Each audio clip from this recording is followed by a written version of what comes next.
This is one of our cords, and what we do is we just usually take a little bit of a light lubricant.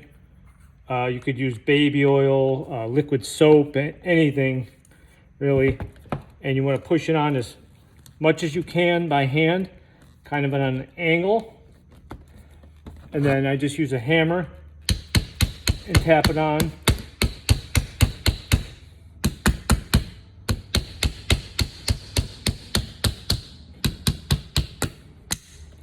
The rest of the way.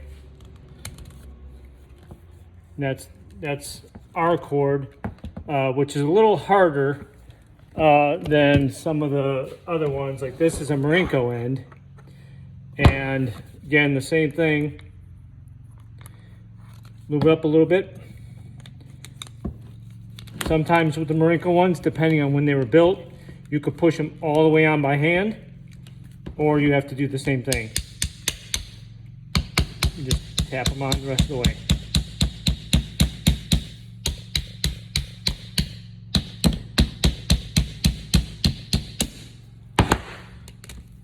Just like that.